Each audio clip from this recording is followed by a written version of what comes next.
You're listening to Simple Roots Radio, episode number 124, and today is a special bonus episode on why you should stop using hand sanitizer. Welcome to Simple Roots Radio with Alexa Sherm. Alexa believes that simplicity in life is the key to achieving true and lasting health. And now your host, Alexa Sherm. Welcome back to this podcast. My name's Alexa, and as always, this is the place to get healthy, live happy, and find more joy. Today is a special bonus episode on why you should stop using hand sanitizer.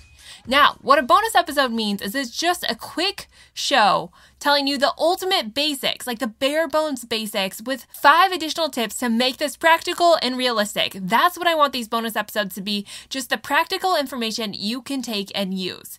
Now, I also like to say they're 10 minutes or less, so we get right to the show. No announcements, no nothing, just right to the show.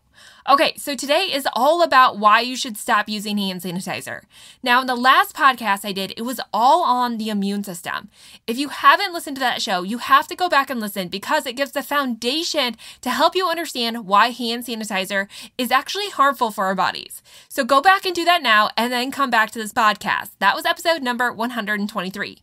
If you did listen to it, then I hope this makes so much more sense because the immune system is the critical component in helping our body thrive, right? We can't live without a healthy functioning immune system. And when our immune system goes awry or becomes compromised, then we get all sorts of disease.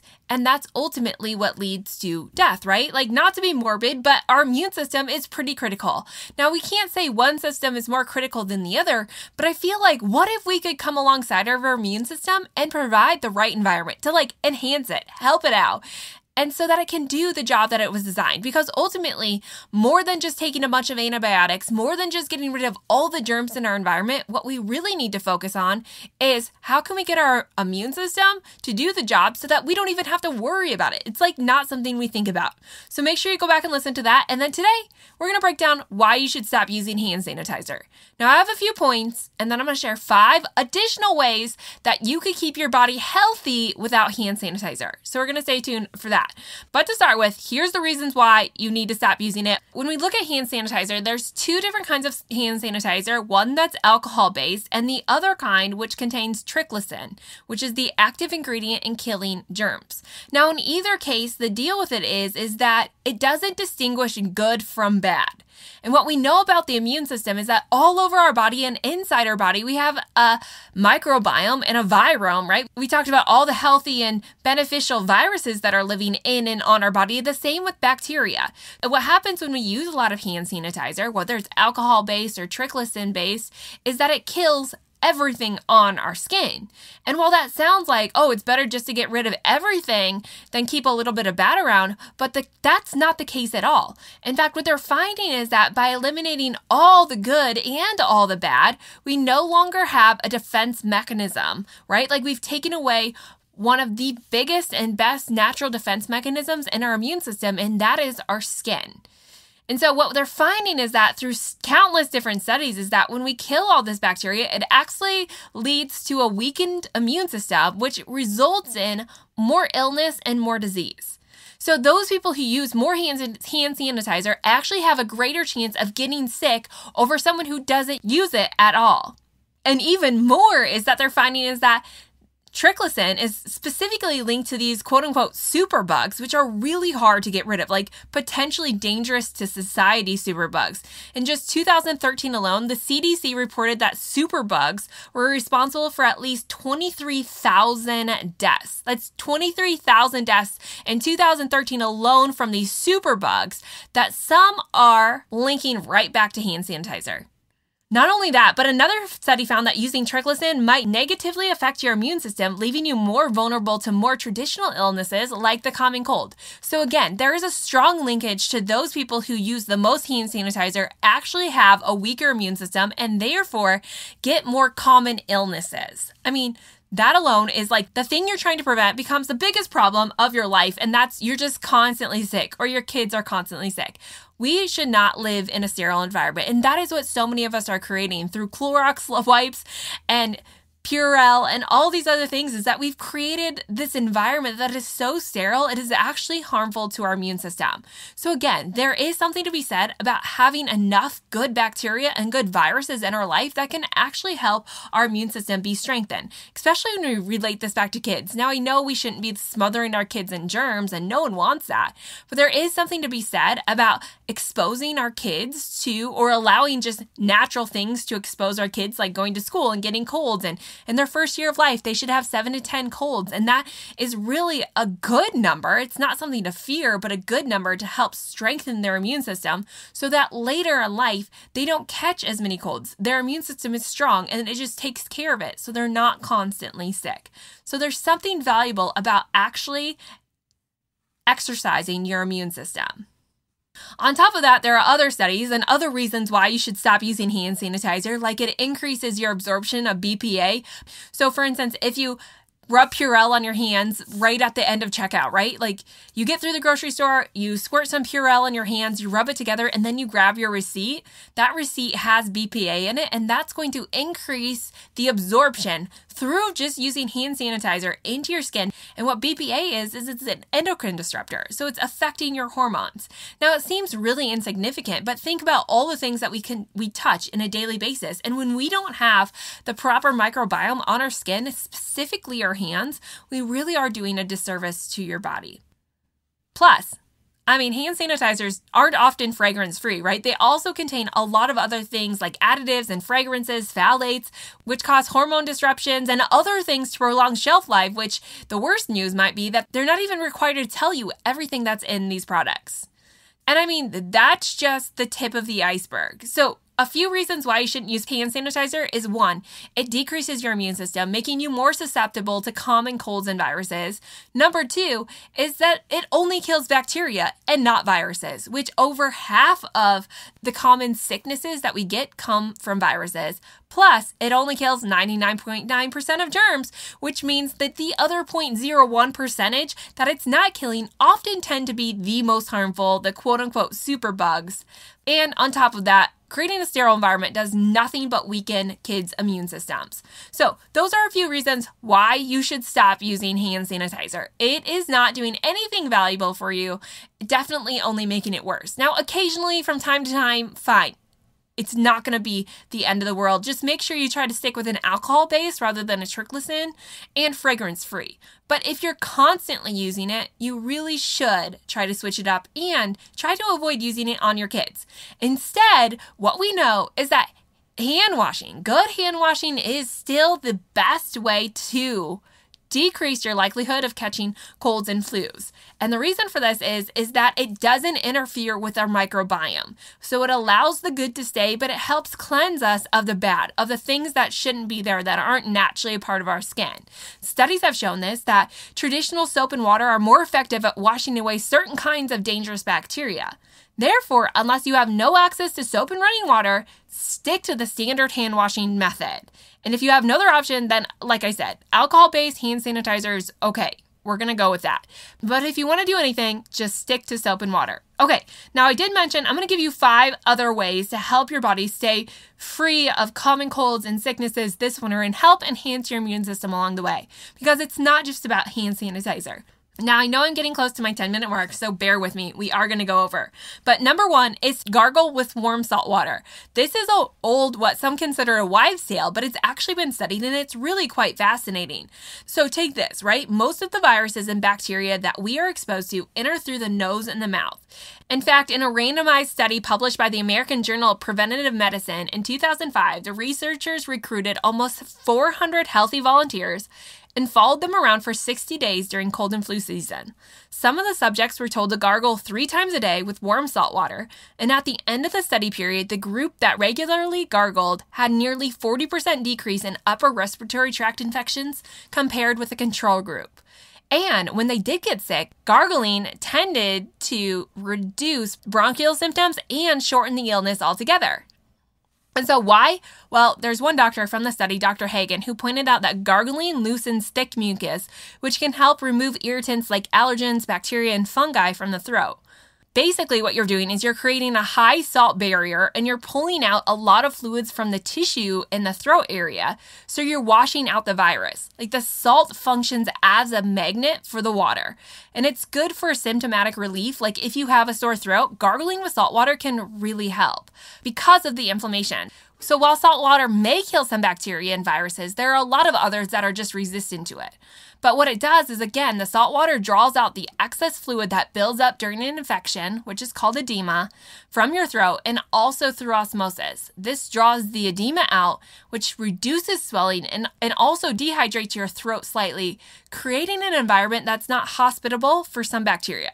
So the Mayo Clinic would tell you for best results, dissolve half a teaspoon of salt in a full glass of warm water, gargle the solution for a few minutes before spitting it out. Doing this just a couple of times a day can greatly decreases your chances of the common cold, upper respiratory infections, and flu viruses. So that's one simple method that you and your kids could do. You don't even have to spit it out necessarily. Like if you wanted to make it more palatable for your kids or for yourself, you could try mixing warm salt water with some lemon and a little bit of honey and also gargle with that, swallow some or spit it out, whatever you need to do. But that can be a huge benefit for you. Number 2 is to take detox baths. Now, whether you're just soaking your feet, which can be highly valuable, or you're soaking your entire body, what you can do is just fill a bath with warm water, Epsom salts, baking soda. You can even do fresh ginger and other essential oils to really help draw the toxins out of your body. Now, some people are like, this isn't possible, but here, remember this. Our skin is made up of millions of pores, and those pores are used as a detoxification pathway.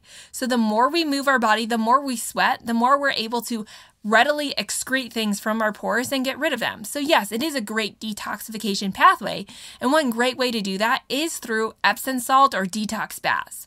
So basically what you can do in this case is fill your bath with hot water, as hot as you can tolerate. And once it fills about halfway, sprinkle in your ingredients that you want to use, whether it's Epsom salts, baking soda, like yes, the kind that you would cook with, ground ginger, or essential oils, or all of the above, and then submerge yourself to your neck or as high up as you can and soak for at least 20 minutes. I mean, you can stay in there as long as you want, but 20 minutes is a good period of time to help your body excrete toxins as well as soak in some of the minerals from the bath. Again, this is a great way if you feel like something's coming on or you're just trying to boost your immune system, is to do these because not only are you helping your body excrete toxins, but you're also absorbing the great minerals from the Epsom salts and the ginger. Now, here's the thing. With fresh ginger and a ginger bath, you want to make sure and test the ginger on your skin. So cut a slice open and rub some oils on your skin before fully submerging your body in it. Some people are going to be more reactive to that, just like essential oils. So make sure you're careful with this. And also, if you're going to do a ginger bath on your kids, use less ginger, which is about 4 tablespoons of ground ginger per adult. So maybe start out with 1 tablespoon or 2 tablespoons, test it on your kids before they get in, and then add it to your bath. What this is going to do, though, is it's going to heat up your body and help to move your lymphatic fluid, really sweating out, which sweating is one of the cheapest and easiest ways to detoxify. Again, moving toxins through your pores. So taking a detox bath, which would also go along the lines of sauna. Like if you have a sauna session, which I'm just doing cost-effective ways to help your immune system. But if you have a sauna is really, really great as well. Number 3 is try teas like fresh ginger tea, peppermint tea, chamomile tea, any kind of teas. And now teas are full of antioxidants and other powerful herbs and tinctures that can really boost your immune system. And on top of teas, there are a lot of great alternative teas like mushroom-based teas like cordyceps and reishi that have been found to help reset the immune system. Plus, they can strengthen it. For example, one study found that cordyceps helps to regulate our existing immunity and they adapt to new immunity to defend the body. So cordyceps is called an adaptogen for a reason because it adapts to the immune system, providing what it needs to help your body fight off viruses and fungus and parasites and all the other things that our body comes in contact with on a daily basis. Not to mention that in other studies, cordyceps has been found to help reduce cancerous tumors and related symptoms. Plus, during cancer, it supports the body's general health and its response to chemotherapy. I mean, there's just tons of studies. So whether you do a more basic tea like chamomile, peppermint, lemongrass, or you switch into the adaptogens like cordyceps and maca, those kind of drinks also, again, help the body to adapt to the environment. That's number 3, which I'll link up some of my favorite teas over on the blog for you to check out and try yourself.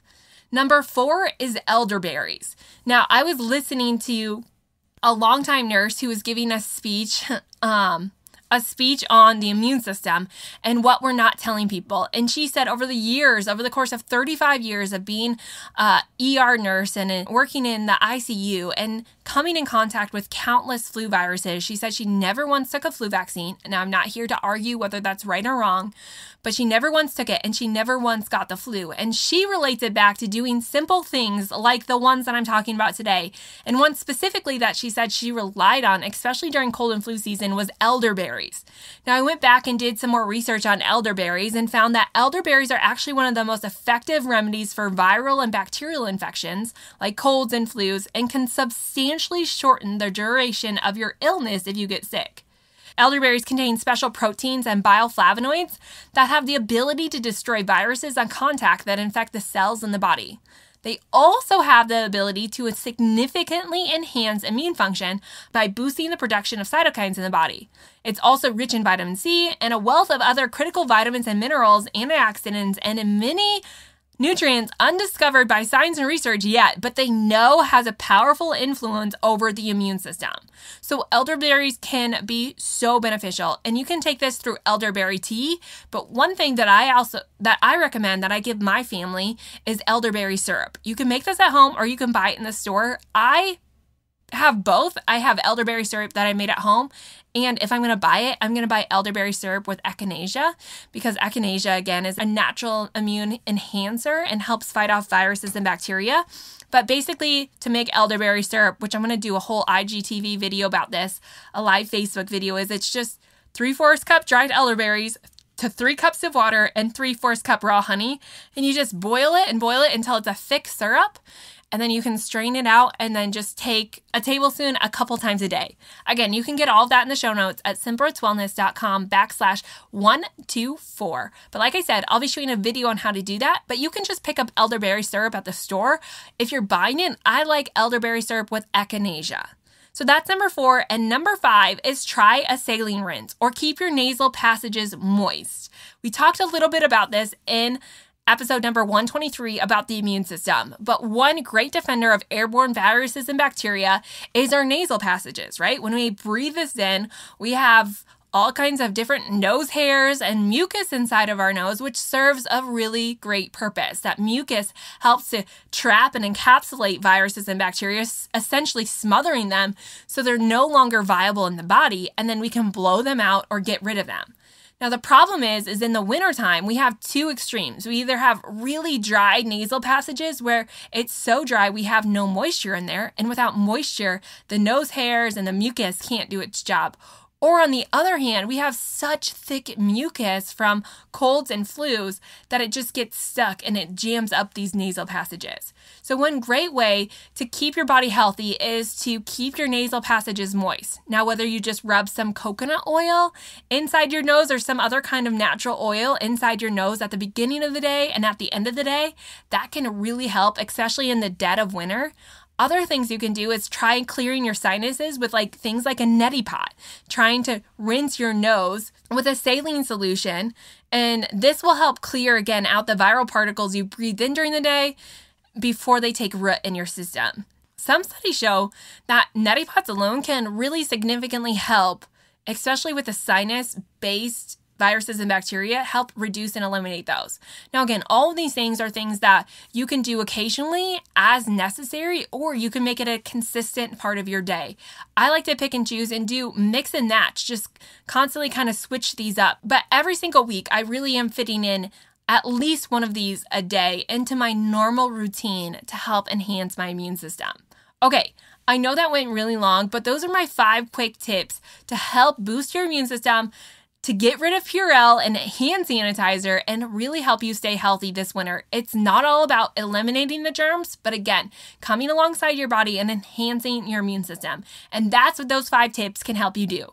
To get all of them, head on over to the show notes at simplerootswellness.com/124, where I break them down. I give you recipes for the detox bath, the elderberry syrup, and give you links to my favorite immune boosting teas. So make sure you head on over to the show notes to get that. And don't forget to go back and listen to episode number 123 on boosting your immune system. It is so good, especially going into winter. Okay, that is it. We're way over on this bonus episode, but I hope you found it beneficial. I hope you can put away your hand sanitizer, only use it on minimal occasions when washing your hands isn't an option.